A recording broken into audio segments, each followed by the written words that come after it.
Whenever you're faced with any kind of question, test for the company, anything like that, your response was always go bigger, go bigger, go bigger.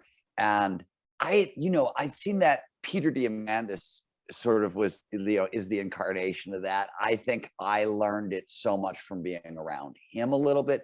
That's a hard lesson for a lot of people to learn. A lot of people get scared off by scale. They get scared off. You guys took it all the way to the end to we're going to buy a mountain.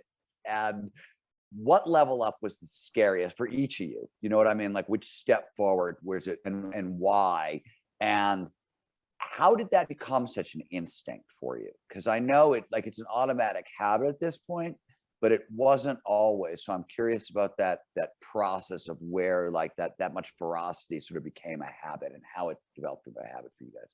Well, I can share one funny story because you had mentioned earlier that we lived in a Malibu mansion. What it really was a dilapidated, very large house.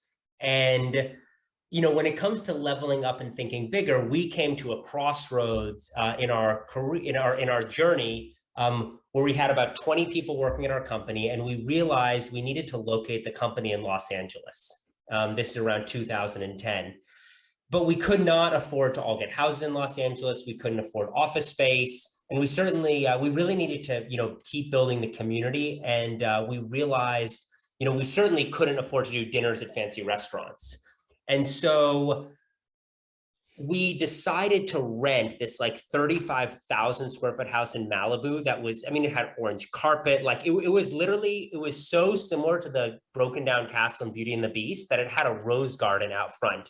And for us, and when we think about leveling up and making no small plans and thinking bigger or going bigger, there are very practical thinking bigger steps to take that don't cost much money or take much risk.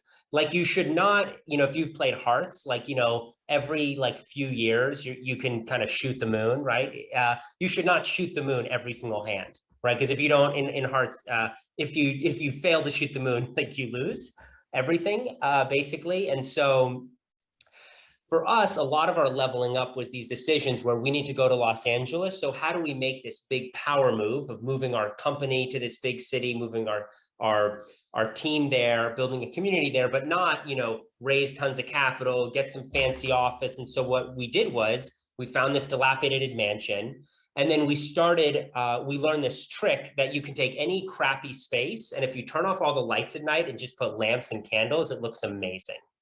So we would do that trick 2 nights a week and have 50 people over to dinner. And it kind of became this lore that you could drive down the PCH, past where all the nice houses are, where Larry Ellison has his house on Carbon Beach, drive about half an hour past that. And you'll see this big house, and you'd come in and it would be totally dark, except for uplighting and candles. And we started putting on these unbelievable dinners. And I think that really was the beginning of when we started creating just this wild energy in spaces. But I came to this story, Stephen, just because it was a big risk on the outside, but it was a risk we took without basically any financial risk. Without any reputational risk.